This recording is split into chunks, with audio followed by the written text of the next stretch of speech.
Hola, este es el video para Electrotecnia 2. Para hacer esta guía es recomendable bajar este material que es el libro. Te voy a dar las explicaciones basadas en este libro. ¿En qué consiste esta guía?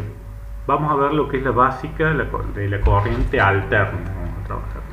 Pregunta 1, ¿qué es la corriente alterna? ¿Cuáles son las ventajas? Representación de la corriente alterna, plantear la ecuación, dibujar forma de onda y marcar los parámetros.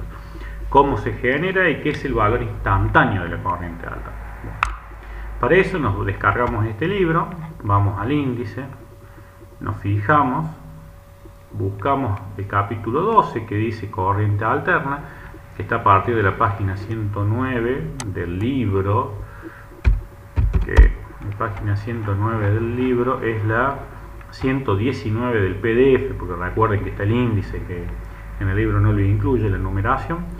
Y empieza diciendo acá, bueno, cuáles son los objetivos. Y el primer punto dice cuáles son las ventajas de la corriente alterna. Bueno, la principal ventaja de la corriente alterna es que es fácil de transportar la corriente. Es una corriente que la podemos transportar grandes distancias, hablamos de miles de kilómetros. ¿Por qué la podemos transportar?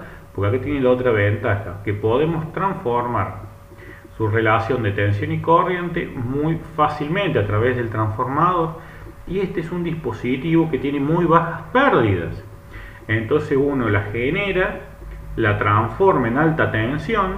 Al transformarla en alta tensión, los conductores no hace falta que sean muy grandes, son de secciones bajas. La podemos transportar grandes kilómetros. Cuando llegamos a destino, por más que tengamos alguna pérdida de tensión, por pérdidas que se dan en el transporte, que no es ni más ni menos que un poco de calor que se genera, la podemos transformar esa energía y llevarla al nivel deseado. Esa es una de las principales ventajas. Bueno, acá le va diciendo más específicamente cómo se produce la corriente alterna. Bueno, acá les dice con un alternador. Acá van en un ejemplo simple en el cual tienen una espira, dos anillos rozantes y dos imanes, uno norte y uno sur. Al pasar esa espira por ese campo magnético, se induce una tensión que acá en el gráfico 12.2 podemos ver que va a ir variando con respecto al tiempo. Va a tener una tensión máxima positiva a una tensión máxima negativa. La vuelta completa de esta espira es ni más ni menos que un ciclo de la tensión. Como es una tensión alterna que se produce por la rotación de la espira dentro de un campo magnético, significa que no va a tener un valor constante. El valor va a depender de ese instante de tiempo, cuánto vale. Acá vemos que un instante de tiempo puede valer, por ejemplo, 50 voltios, llegar a un máximo de 100, pasar por 0 voltios, pasar a un máximo negativo de menos 100 voltios y de vuelta a 0. Y se vuelve a repetir indefinidamente.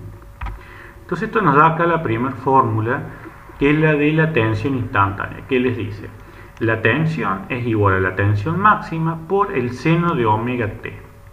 Omega t es la frecuencia angular, omega es 2pi por frecuencia, es decir, qué tan rápido gira esta espira dentro del campo magnético. Y el tiempo está en la ecuación porque, como les dije, es una corriente, una tensión que cambia con respecto al tiempo. Si yo la mido ahora, no va a ser el mismo valor que en la próxima medición. Después, acá dice, bueno, acá le estoy diciendo también cómo se genera el punto 12.2, la producción. Acá tienen todos los gráficos que les va explicando. Y acá le muestra, en este gráfico, compara la rotación de la espira con respecto a la tensión que se va generando. Que eso se va a volver a repetir. Acá tienen otra forma de definir la tensión, como la tensión máxima por el seno de omega t. Siempre lo mismo. Bueno, y acá en el gráfico 12.7 tienen una generación mucho más detallada, que un gráfico bien completo. Acá es importante que ustedes vean cómo se repiten, y acá hay algo que les voy a explicar que dice, bueno, ¿cómo definimos el ciclo? Hay varias formas. A mí me gusta la definición de que el ciclo se define entre dos crestas positivas, consecutivas. Entre esta, está el punto C, y esta de acá, El tiempo que pase ahí es el ciclo. Acá algunos, también es válido, lo definen como desde donde empieza el semiciclo positivo hasta donde termina el semiciclo negativo. Eso es el T, el periodo, el tiempo. Es lo mismo. La única diferencia que a nivel electrónica, cómo hacer la medición, es más fácil medir dos crestas positivas consecutivas que los cruces por cero, porque acá se repiten y si uno tuviese que hacer un circuito es más complejo. Acá en el 12.3 le dice los valores característicos, le dice lo que es el valor instantáneo, y es muy importante este ejemplo, que le da un ejemplo de cómo se calcula. Acá le dice lo que es el valor máximo de la tensión, y acá lo dice lo que es la tensión eficaz. La tensión eficaz es como para decir, bueno, es comparar esta tensión alterna a cuánto sería la potencia que se obtendría con un sistema de tensión continua. Es como para hacer una comparación. Entonces siempre lo que nos brinda EPEC es tensión eficaz, no es tensión pico. Para que se den una idea, los 220 voltios eficaces corresponden a 311 voltios pico. Si ustedes reemplazan acá en esta ecuación 311 dividido raíz de 2, le va a dar un valor cercano a 220 voltios. ¿Por qué les hablo un valor cercano?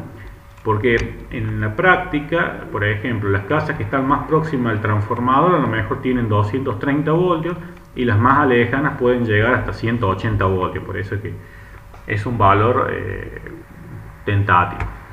Bueno, este es más o menos la guía. Recuerden que tienen que tener un alcance mínimo de 2 hojas, que son 4 carillas, y es manuscrita. Cualquier duda me pueden ir preguntando.